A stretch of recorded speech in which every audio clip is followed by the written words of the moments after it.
Recording start करते हैं। अरविंद आवाज करेक्ट आ रहा था तो रिकॉर्डिंग खराब हो गई। अच्छा तो टीडीएस क्या था बोलो। सरन लास्ट से रिकॉर्डिंग में भेज दूंगा सर, डोंट वरी।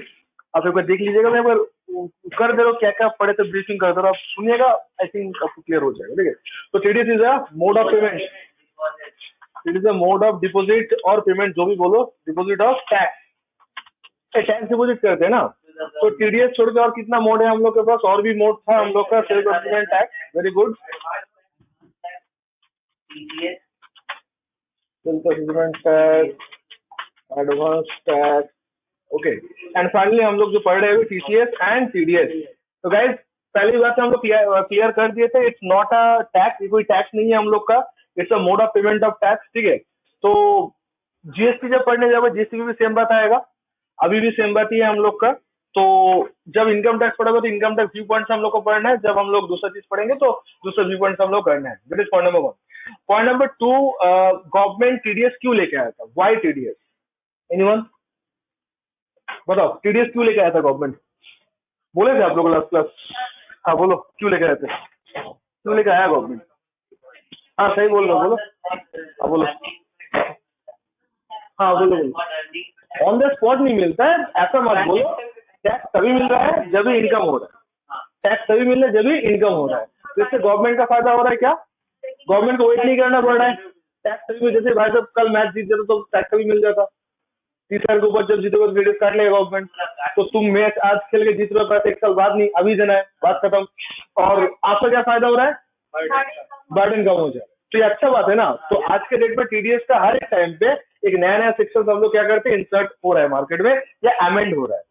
तो आप लोग को मैं फिर से बता रहा हूँ, डीटी क्लास में कुछ अगर याद है लेके अगर जाना है तो आप लोग को टीडीएस अच्छे से याद लेके जाना है, ये रिक्वेस्ट है, बाकी सब भूल जाओ आप लोग, मैं परमिशन दे रहा हूँ भूल जाने के लिए, ये मत भूलना तो दिक्कत हो जाएगा, क्योंकि इंटरव्यू में आपसे कभी कंपटीशन नहीं पूछेगा, आपसे जो पूछेगा वही पूछेगा कि what is all about the TDS rate and all that.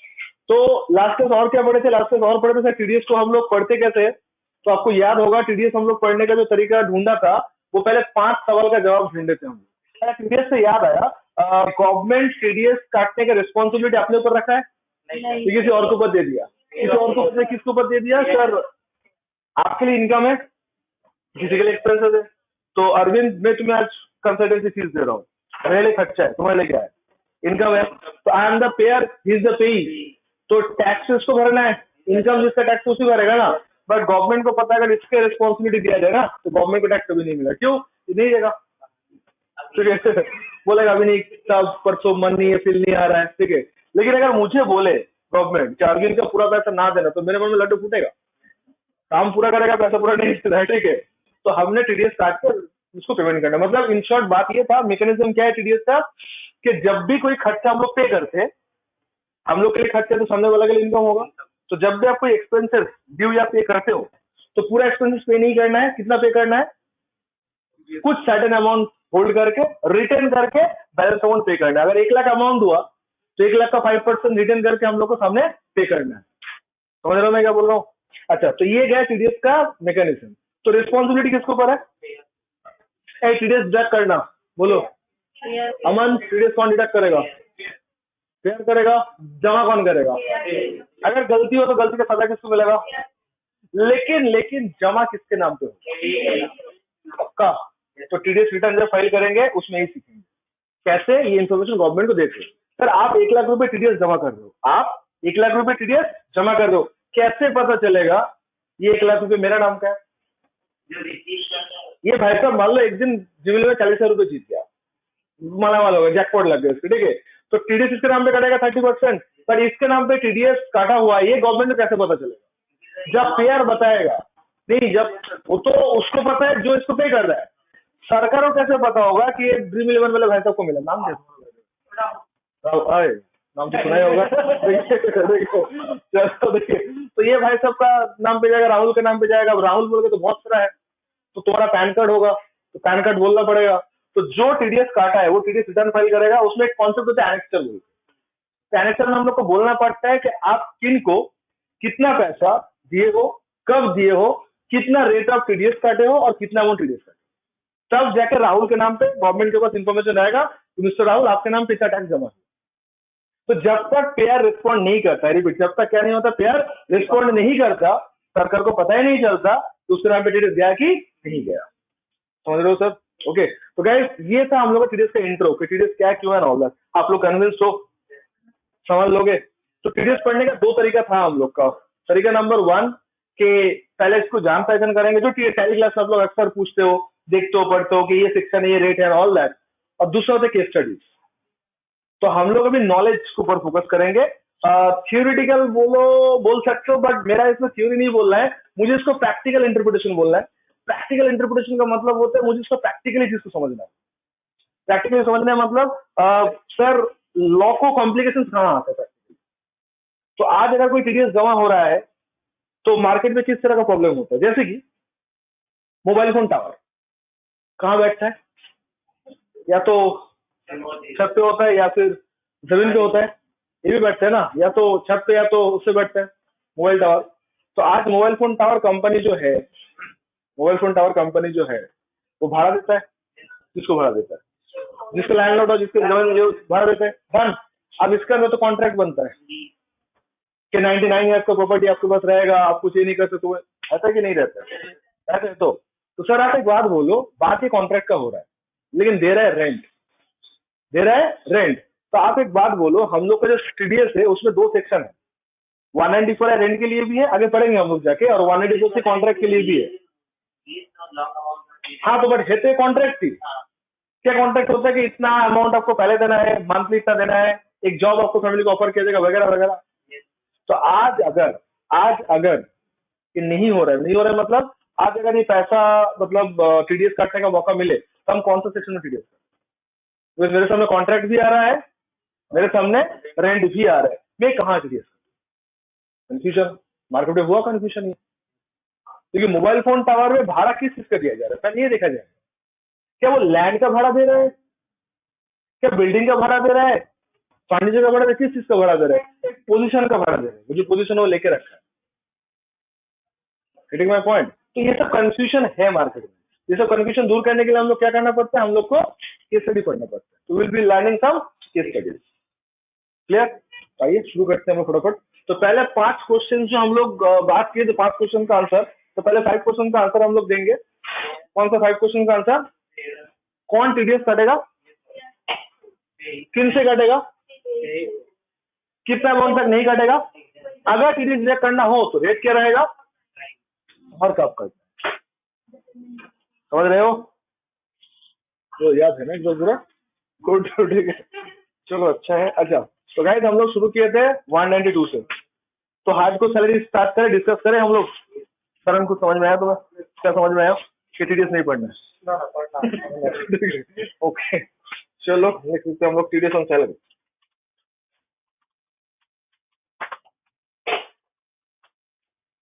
मेरे मन में ना 2 दिन से क्वेश्चन आ रहा है, कुछ है क्वेश्चन अचानक से आया, हम बहुत लोग से पूछे तो बट कोई आंसर नहीं दे, सब लोग मुस्कुरा के छोड़, ठीक है? ये मोदी जी के ठीक है। क्वेश्चन ये है कि अगर किसी को एरर का स्पेलिंग लिखने दिया गया, ठीक है, अगर किसी को एरर का स्पेलिंग लिखने दिया गया, एरर का स्पेलिंग, और वो अगर गलत लिखे तो क्या हम लोग उसको गलत बोल सकते हैं?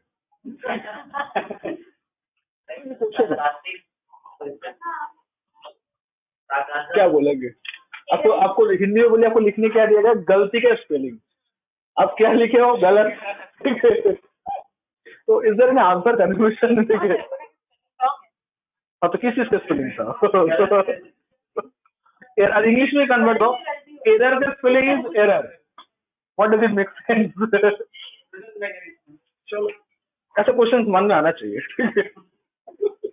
चलो पूछना, आप लोग भी आप लोग टीचर से पूछना, ठीक है?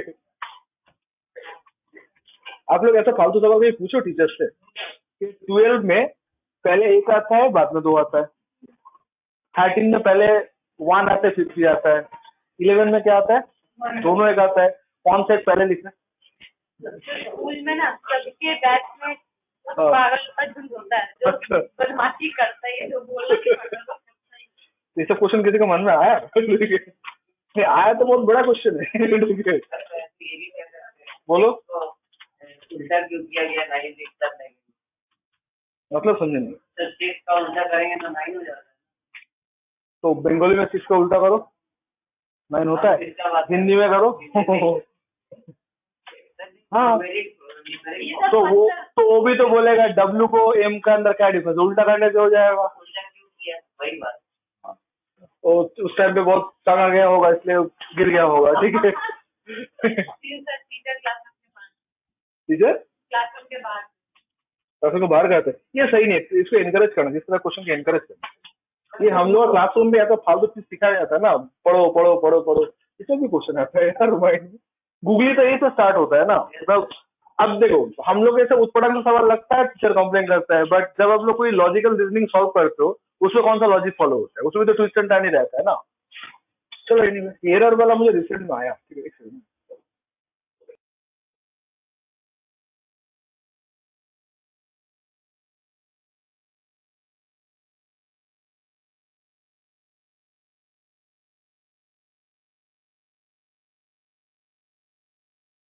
ओके सो गाइस, इसमें लिखे थे लास्ट क्लास कुछ हम लोग फिल इन द ब्लैंक्स किए थे। अच्छा, ये 5 क्वेश्चन, ये 5 क्वेश्चन का आंसर पहले आपको ढूंढना है। कोई भी नया सेक्शन मार्केट में देखो देखो, इस साल गवर्नमेंट 194 पी लेके आया, 194 बहुत सारे एन लेके आया, ऐसे उत्पटांग सेक्शन लेके आया गवर्नमेंट इस बार। तो आप लोग जब भी कोई नया सेक्शन आएगा, आप क्या करो सर, आप ये 5 राहुल, ये 5 चीज ढूंढना है कि कौन ये चीज पे करेगा, किनको पे करेगा, कितना अमाउंट तक टीडीएस नहीं काटने का रीजन है, और अगर टीडीएस काटना है तो रेट क्या होगा और कब। अरे ये टेंस क्यों आ रहा है यहाँ पे, टाइम क्यों आ रहा है, इसके भी लॉजिक बताए थे। ये 5 सवाल के पीछे भी लॉजिक था, ये लॉजिक क्यों है, 5 ये टाइम क्यों बोले, टाइम क्यों है, बोलो टाइम का क्या लॉजिक था, लास्ट में बताया था आपको लॉजिक, आप लोग पूछे थे, हम एक्सप्लेन किए थे मैडम टाइम क्यों बढ़ रहा है। हाँ तो क्यों, सबको पता है पैसे देने का टाइम पर टीडीएस काट लेंगे, बट अलग से बोला है क्या दरकार है। नहीं बोलो मैडम क्यों।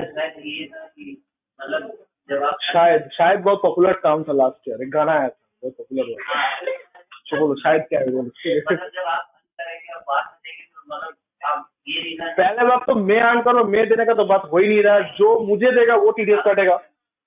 ठीक है, तो बोलो फिर शायद क्या था, वही शायद है। ठीक है, अच्छा समझ, ये एग्जाम्पल दिए थे लास्ट, तुम लोग सुने नहीं हो।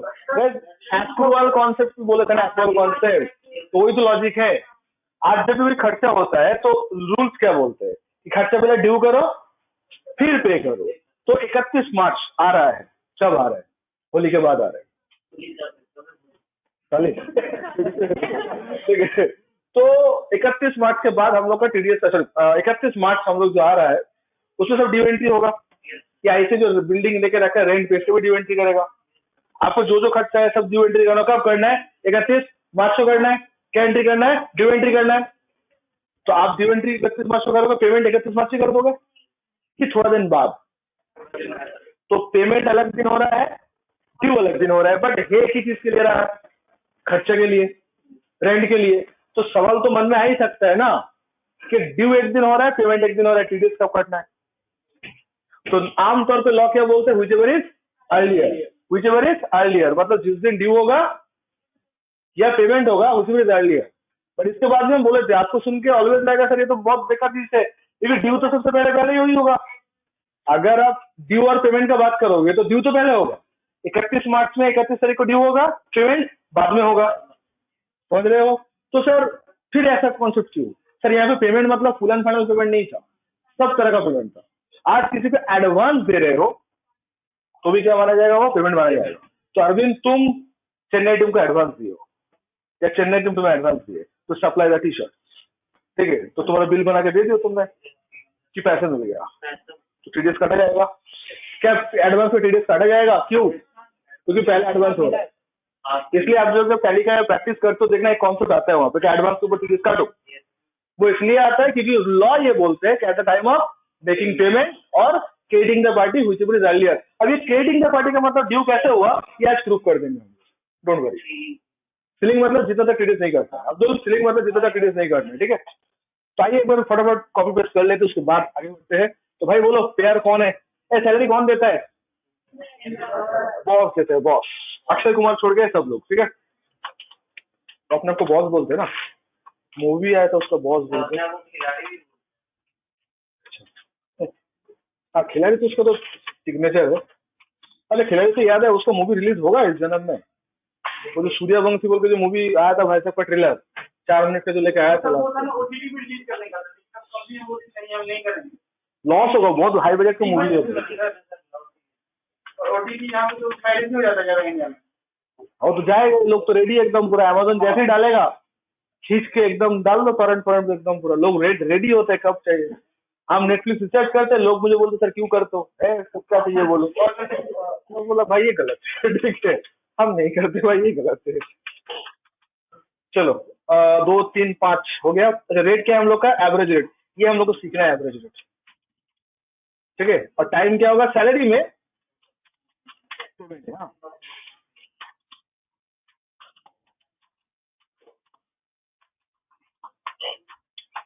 Eight time of making payment. Okay, तो सर पहले तो ये 5 सवाल का जवाब ढूंढेंगे। क्या सवाल है सर? सवाल ये कि पेयर कौन है, पेई कौन है, एग्जाम रेट क्या है, रेट क्या है, टाइम क्या है। तो 5 सवाल का जवाब मिल जाएगा हम लोग का, यस नो। तो आप सर यहाँ पे बोलो कौन सा चीज में आपको दिक्कत हो रहा है। अगर आपके जगह हम होते तो मेरा दिक्कत होता सर एवरेज रेट का मतलब क्या है, कुछ अमाउंट तो होना चाहिए आप लिखो एवरेज रेट। तो ये सब दिक्कत की बात है। 2.5 लाख 3 लाख 5 लाख का कहानी समझ में आया आप लोग को? लास्ट तक बोले थे, आप लोग को समझ में आया था क्या? सर ये होता है एज के ऊपर डिपेंड करता है, आपको जो सैलरी मिल रहा है कौन सा एज में मिल रहा है। अप टू 60, तो हम सब लोग जिस कैटेगरी में है अभी, हम लोग के लिए 2.5 लाख का लिमिट है। अरे पूरा साल का लिमिट है, पर मंथ का नहीं। पूरा साल अगर आपको 2.5 लाख का सैलरी मिले तो नो टीडीएस। अगर आपका एज कितना तक हो, अप टू 60 तक हो। 3 लाख अगर हो जाए तो सीनियर सिटीजन, मतलब 60 से 80 के बीच, 80 से ऊपर तभी लोग जॉब करते हैं। कितना पैसा लेगा उन लोग के लिए? 5 लाख। कैसे नहीं, जोधपुर होता है। मनमोहन सिंह जी, तो उनको कोई कॉमेडी फ्रेम हो रहा है, मतलब मोदी जी कोई कॉमेडी फ्रेम करे, मनमोहन जी को ला रहे हैं, लाएगा नहीं ऐसा कोई, मान लो ऐसा कोई लेके आए तो उनको तो पैसे देना पड़ेगा, फ्री में थोड़ी करेंगे। तो आएंगे सर वहाँ पे, होते retired IAS officer, retired director, जो ये सब कॉमेडी फ्रेम करते हैं, तो उसके लिए होता करके रखा है। अच्छा, ये गवर्नमेंट नॉन गवर्नमेंट सबके लिए है। अभी मत बोला सर अगर मैं गवर्नमेंट जॉब करता तो मेरा भी टीडीएस काटेगा। ऊपर क्या लिखा है, एनी एम्प्लॉयर, ठीक है। क्या मोदी जी का टीडीएस काटा जाएगा? सवाल है मेरे मन में। क्या मोदी जी का टीडीएस काटा चाहिए? मोदी जी को सैलरी मिलता है। अगर मोदी जी का टीडीएस काटना चाहिए तो मेरा नेक्स्ट सवाल है कौन काटे, किसके सहमत? कौन? Staff selection. वो इसमें हिम्मत हो गया उसका। क्या क्या क्या क्या? अच्छा, तो मुझसे क्यों हो गया? बात तो मोदी जी का हो रहा था, क्या फॉर्म भरे थे क्या? हाँ नहीं है। अच्छा, पहले बोला कि मोदी जी को सैलरी मिलता है। अच्छा, ममता दीदी को ले लो एग्जाम्पल, दीदी बुरा नहीं मानेगा ना, दीदी का टीडीएस काटना है। अच्छा, PM, CM, प्राइम मिनिस्टर, सबको सैलरी मिलता है, लेकिन टीडीएस किसी का नहीं काटेगा। अरे मोदी जी खुद एम्प्लॉयर है, क्या बोल रहे हो यार? सेंट्रल गवर्नमेंट का एम्प्लॉयर कौन है? कौन है? मोदी जी है? अमित शाह है क्या? मोदी जी है। तो पहले बात तो जितने लोग वोट से जीतता है वो लोग एम्प्लॉय नहीं होता। टीडीएस आप किन से काटोगे? एम्प्लॉय से काटोगे। मोदी जी तो एम्प्लॉय है ही नहीं, वो तो रिप्रेजेंटेटिव है। IAS ऑफिसर वो तो एम्प्लॉय होता है, home secretary, general secretary, they are the employ. कोई भी इलेक्शन हो उन लोग कोई फर्क नहीं पड़ता। आज इलेक्शन कमीशन है, यहाँ पे इलेक्शन करा, आज से स्टार्ट हुआ ना इलेक्शन। आज कहाँ पे वोट हो रहा है? आज मेदिनीपुर, झारग्राम पकड़ा, मतलब ऑल साइड से स्टार्ट हो रहा है। मेदिनीपुर का मेदिनीपुर आज ममता जी का आज इलेक्शन हो रहा है क्या? मेदिनीपुर से उनके खड़े हुए ना नंदीग्राम, मतलब आज इलेक्शन सुबह हुआ है, मतलब रिबन काट गया है, 2 तक चले। कोलकाता में कब? हम लोग यहाँ पे कब? 10 अप्रैल, अलग अलग है। चलो कोई बात नहीं। तो गाइस ये इलेक्शन कौन करा रहा है? दीदी करा रहा है, मोदी जी करा रहा है, इलेक्शन कमीशन करा रहा है। ये लोग एम्प्लॉय है। इलेक्शन में हारे जीते कोई इससे कोई फर्क नहीं पड़ता, लेकिन जिनके लिए लोग करा रहे हैं, जो लोग नॉमिनेटेड है आज इलेक्शन में, जिसका किस्मत डिपेंड होगा, या जो लोग प्री मैच फिक्सिंग करके रखा है, बोलना तो पड़ता है, तो ऑल सेट रहता है, ठीक है। तो जो भी जीते जो भी हारे, उन लोग को एम्प्लॉय का दर्जा नहीं मिलता है, वो लोग एम्प्लॉय कैटेगरी में आते नहीं। तो उन लोग का टीडीएस अगर काटा जाए तो इस सेक्शन में नहीं आया, बिकॉज वो लोग एम्प्लॉय नहीं। लेकिन और छोड़ के जितने सारे स्टेट गवर्नमेंट या सेंट्रल गवर्नमेंट का जो भी एम्प्लॉय है, सारा एम्प्लॉय का टीडीएस कहाँ कटेगा? 192 सेक्शन में कटेगा। तो एम्प्लॉय होने से मतलब है सरकारी या आम आदमी, I am not talking about Arvind Kejriwal ji, आम आदमी, मतलब we are all common people, ठीक है। सैलरी है तो 192 है, लेकिन कितना तक नहीं है? अगर 2,50,000 पूरा साल का हुआ तो आप लोग बोलो, आप लोग क्या चाहते हो? आप लोग का टीडीएस काटेगी ना? क्या चाहते हो? क्या दुआ मांगते हो? टीडीएस काटा जाए राहुल कि ना काटा? क्यों क्यों क्यों? क्योंकि एग्जैक्टली पैसा सीन समझ गए, वेरी गुड। आप लोग का कुछ होगा लाइफ में, पैसा समझ गए, वेरी गुड। क्या टीडीएस काटे? पूरा टीडीएस काट ले, अब बोलो बहुत टीडीएस काट ले, उसके लिए जुगाड़ लगाना पड़ेगा, ठीक है। जिसका सैलरी मान लो पर मंथ 1 लाख नॉर्मल होता है, कंपनी का डायरेक्टर या उससे भी नॉर्मल तो उसका भी मिल जाता है, तो 12 लाख पर एनम जिनके इनकम है तो उसको टीडीएस काटेगा एज पर द रूल। तो उस केस में कैसे बचाएंगे? तो बचाने के भी रास्ता सीखना है हम लोग को, तो पहले देख तो लेते हैं, सीखना तो वही चीज बचाया जाए, सीख लेंगे वो। तो पहले बोलो ये एम्प्लॉयर एम्प्लॉय कंडीशन इसलिए क्लियर हुआ, एवरेज रेट में आ रहा हूँ, डोंट वरी, बट ये सब क्लियर हुआ। अच्छा, सैलरी का टीडीएस सभी कटेगा तो सैलरी ट्रांसफर होता है, क्यों सर? क्योंकि लोग बोलते हैं सैलरी ड्यू की हो तो पे भी करना चाहिए, because someone else is depend on that, obviously depend on that, salary के ऊपर एम्प्लॉय डिपेंड करते हैं, तो जब पे करो तभी टीडीएस। क्योंकि ज्यादातर केस में क्या होता है, ज्यादातर केस में टीडीएस जो है वो क्या होता है, वो आपका मतलब ड्यू एंट्री में कटा, तो सैलरी केस में क्या काटा जाता है? पेमेंट में काटा जाता है, ठीक है। तो ये एक तरह का एक्सेप्शनल है, तो आप बोलिएगा याद से 192 में ये टीडीएस कब काटा जाएगा? Eight the time of making payment में काटा जाएगा। बोलो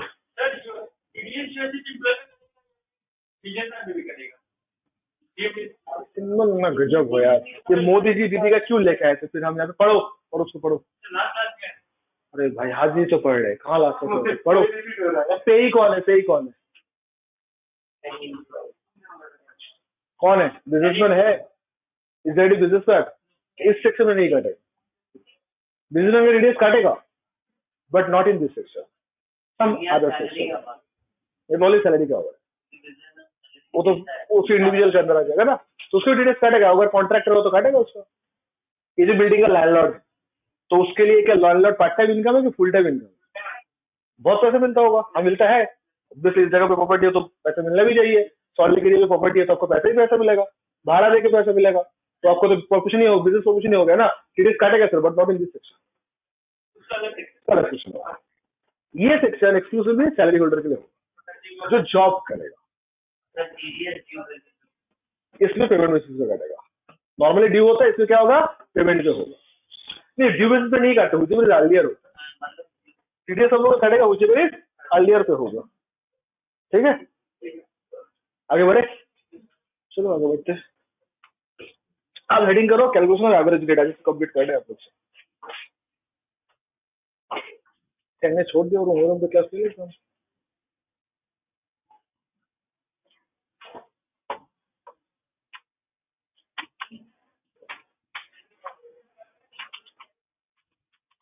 कैलकुलेशन ऑफ एवरेज रेट,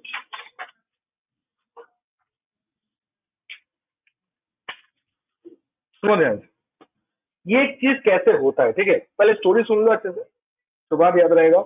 आप लोग घर में रिश्तेदार में कोई है ऐसा जो गवर्नमेंट या प्राइवेट जगह पे जॉब करते हैं, जो भी मतलब प्राइवेट सेक्टर गवर्नमेंट में, तो अगर कोई रिश्तेदार में या घर में कोई अगर मम्मी पापा या कोई अंकल आंटी अगर हो जिनसे आपसे अच्छा बातचीत होता है, तो उनसे पहले एक ही बात पूछना कि डियर सर या मैम है, जो भी आपका रिश्ता, जो भी आप जैसे बुलाते हो, क्या मार्च मंथ पे आपको ऑफिस से कोई फॉर्म मिलता है जो भर के देना होता है? ये पूछना, तो वो बोलेगा कि हाँ एक फॉर्म आता है जो मार्च का शुरू में दिया जाता है, और जहाँ पे हम लोग कुछ फिल इन द ब्लैंक्स देना पड़ता है। अब फिल इन द ब्लैंक्स हम लोग बचपन में करते थे इंग्लिश में, जो लोग बंगाल बोर्ड का हो, ठीक है। आर्टिकल प्रिपरेशन एक सेगमेंट था हम लोग का, और सबसे खासियत ये था कि रूम में अगर एक जन को आता था तो सारा रूम का बेड़ा था, ठीक है। या तो प्यार से बताएगा या तो मार खा के बताएगा, बट बताना तो पड़ेगा ही उसको, ठीक है। तो यार वो फिल इन द ब्लैंक्स कुछ और करना होता है क्या? सैलरी छोड़ के आपको और क्या क्या इनकम है पूछा जाता है। हो सकता है आपका सेविंग्स इनकम हो, आप शेयर मार्केट में इन्वेस्ट करके इनकम कर रहे हो, आपका house over tax rental income हो रहा है। तो एवरेज एक का फर्स्ट स्टेप होता है सैलरी छोड़ के और बाकी जितना सारा इनकम है वो सारा इनकम कंसिडर करो, इससे बोलिए सर एक बार, सैलरी छोड़ के बाकी जितना सारा इनकम है वो क्या करो, कंसिडर करो। समझ रहे मैं क्या बोल रहा हूँ? तो सैलरी छोड़ के आपके पास क्या क्या इनकम है सर? हो सकता है क्या एक सैलरी पर्सन के पास अदर सोर्स तो होता ही है, मतलब इंटरेस्ट इनकम तो होता ही है। एक एम्प्लॉय लाइफ में कुछ ना कर तो FD तो कर ही लेता है, जिससे उसे क्या मिलता है, जिससे उसको इंटरेस्ट मिलता है।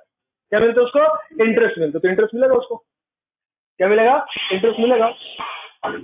तो इंटरेस्ट अगर मिल रहा है तो वो भी एक इनकम है। तो एवरेज का फर्स्ट स्टेप एम्प्लॉय से पूछा जाएगा, इसको तो डिक्लेरेशन करना।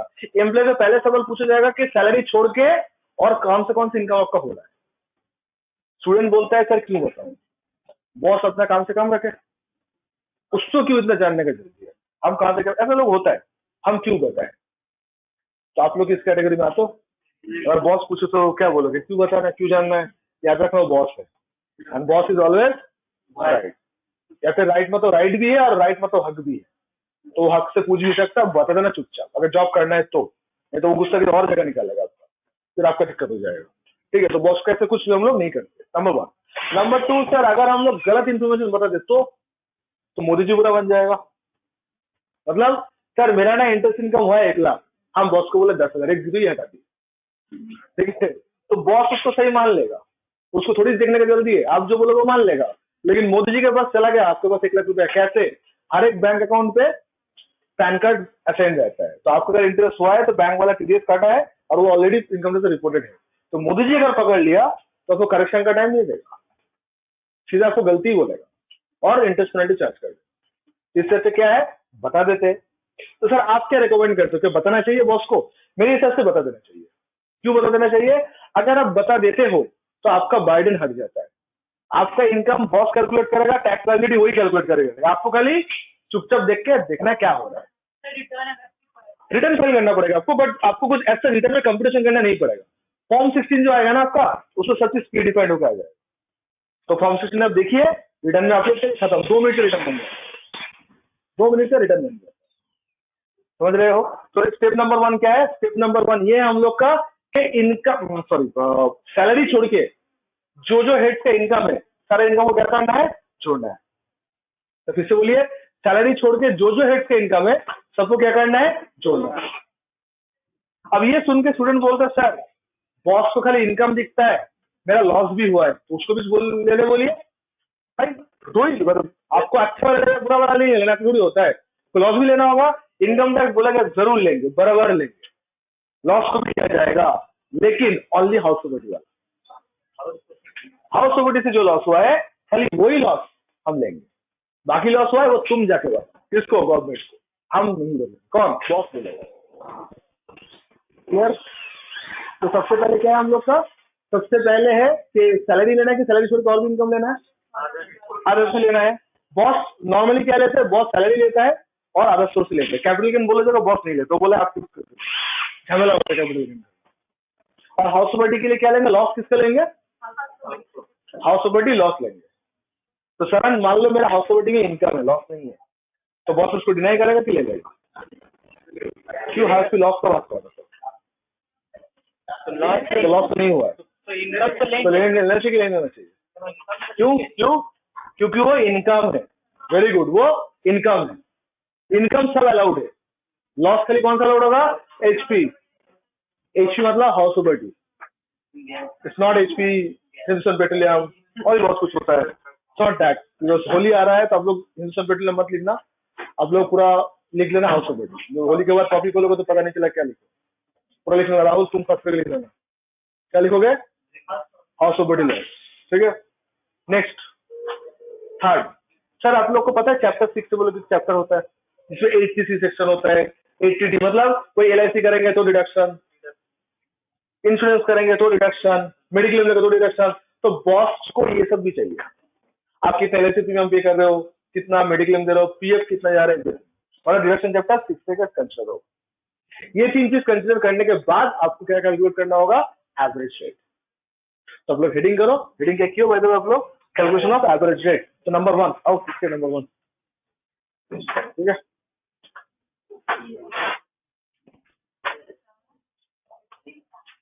हाँ कंप्यूटर खराब हो, कंप्यूटर में क्यों लिख दो, आप लोग इसमें लिख दो ना, कॉपी में लिख लो ना। स्क्रीन में क्या आ रहा है? हाँ दिन में जो आप लिख रहे हैं भैया हो जा रहा है ना, स्क्रीन शेयर हो रहा है। आवाज आ रहा है? अभी चेक करो ना, आवाज आ रही है कि नहीं आ रहा है। पता चला रिकॉर्डिंग तो हुआ बस आवाज नहीं है, दिक्कत हो जाएगा। आप लोग ये देख के तो रीड नहीं कर पाओगे सर, इसको ये बोला होगा शायद एवरेज रेट, ठीक है। तो ऐसा इंटेलिजेंट तो नहीं है हम लोग, ठीक है। अरे आवाज तुम कान में तुम सुनो, तुम मुझे फीडबैक देना, सुनाई दे रहा है तो तुम ऐसे सुनो, काट होगा तो मुझे बताना, काट होगा एक कान से सुन लो, अच्छा रहेगा। डॉल्बी इफेक्ट नहीं आ रहा है ना, इधर से उधर से। बोलो सबसे पहले क्या आएगा, कौन सा इनकम आएगा अपार्ट फ्रॉम सैलरी? सैलरी तो है ही, सैलरी के अदर्स भी आएगा, अदर भी आएगा ना, अपार्ट फ्रॉम सैलरी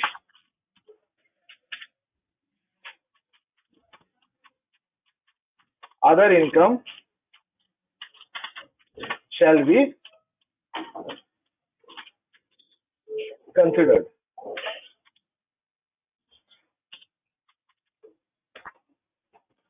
मतलब मेरा हाउस प्रॉपर्टी, मेरा सैलरी, कैपिटल गेन सब कुछ कंसिडर किया जाएगा। Apart from salary other income shall be considered. हो गया। सेकंड क्या है हम लोग का? सेकंड है ओनली, राहुल कौन सा loss? Very good, only house property loss shall be considered.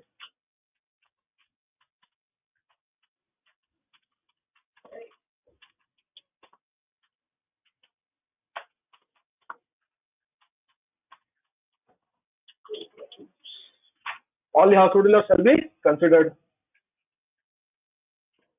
Next क्या है हम लोग का?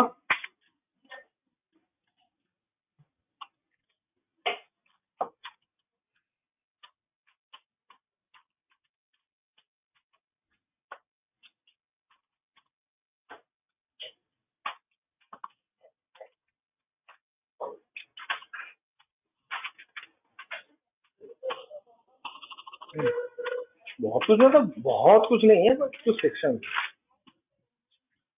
याद हो जाएगा किसी बात। सारा सेक्शन आपका काम का मेरा काम का नहीं है, जो जो काम का वही पढ़ लेंगे, जो दिल ले बदल करो।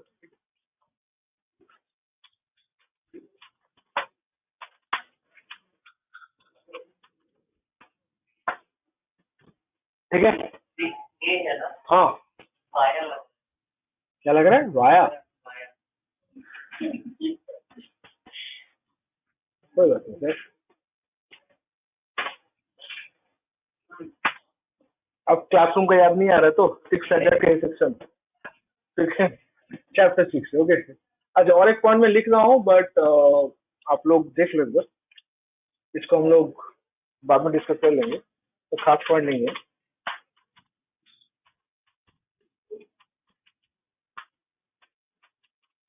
In case of dual employability, in case of dual employability,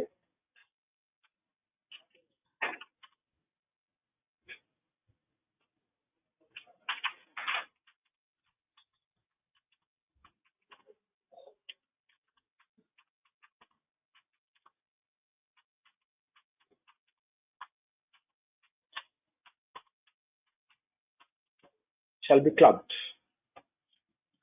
Salary from both the branch shall be clubbed. Club मतलब एकत्रित करना, ठीक है, ऐड करना, मार्च करना, एडिशन करना, ठीक है, लिख लिया हो? अच्छा सुनो, तो हम लोग को करना क्या है, हम लोग ये सैलरी कंप्यूट करेंगे, ठीक है। अच्छा इन द मीन वाले एक बात लिख लो, ये बात हम लोग को याद रखना है। In case of salary income, in case of salary income, in case of salary income, standard deduction of ₹50,000.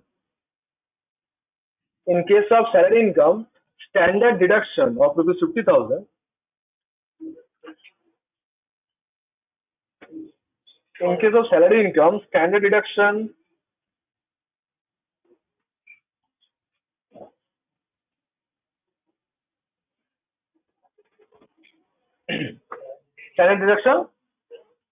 of ₹50,000 and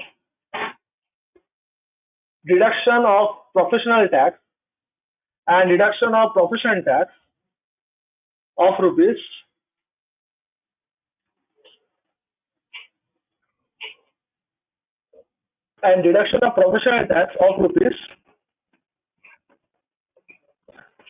2,500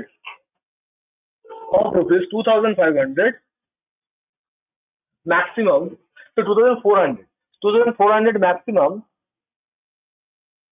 shall be 2,400 maximum shall be allowed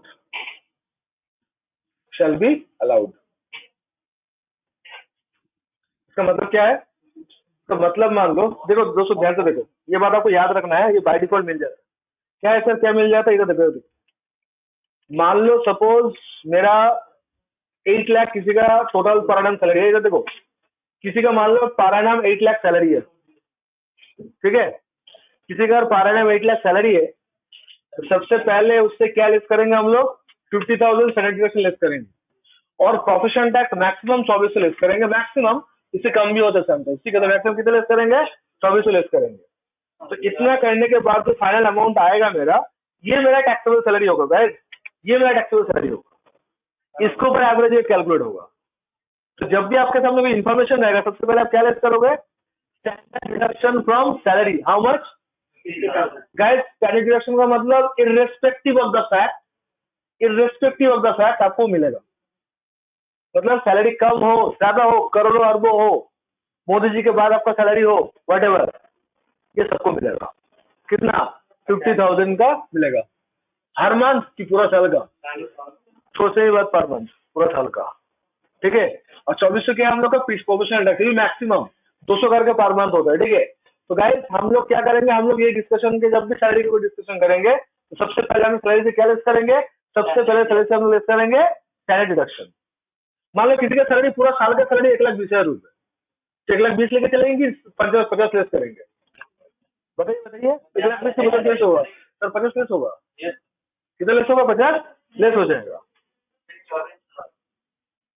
done. 2400 वाला तो वो तो डिपेंड करता है सैलरी के ऊपर, पर मंथ का 40 के ऊपर सैलरी है तो 200 करके होता है, 10,000 तक पर मंथ सैलरी तो नो पे टैक्स, ऐसा करके स्लैब रेट होता है। समझ रहे हो आप लोग? यस नो गाइस, हम लोग के साथ साथ है, बोलिए। हाँ वेरी गुड, तो 2.5 लाख हो गया है, नो टीडीएस, करेक्ट है। आगे बढ़ो, शैल आई प्रोसीड? तो गाइस ये था हम लोग का सैलरी कंप्यूटेशन। नेक्स्ट डे हम लोग, अभी सम बनाएंगे तो आधा घंटा लगेगा, तो नेक्स्ट डे हम लोग ये सब तो प्रॉब्लम का टेम्पररी सोल्यूशन निकल गया आज हम लोग क्लास का, हम लोग ज्यादा पढ़ नहीं पाए। तो नेक्स्ट डे काम करेंगे हम लोग नेक्स्ट डे क्या करेंगे, इसको अच्छे से एक बार देख लेंगे, मतलब सम्स बना लेंगे, इसको कंप्यूट करके सैलरी खत्म करेंगे, फिर बैक टू बैक रैंडमली हम लोग नेक्स्ट सेक्शन को पढ़ के नहीं करेंगे, ठीक है। साथ साथ है हम लोग पीडीएफ चैप्टर छोड़ना नहीं है, एक भी पॉइंट छोड़ना नहीं है, जो भी हो पढ़े खत्म करना है। ये 5 किससे नहीं होगा टीडीएस, आपको इसको बियॉन्ड भी जाना है। बियॉन्ड कैसे जाना है हम लोग शुरू करेंगे फिर, ठीक है।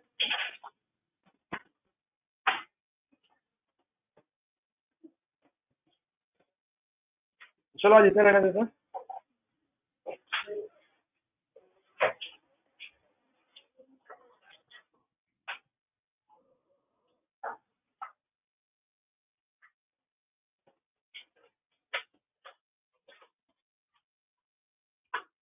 होली कल है कि परसों है? 2 दिन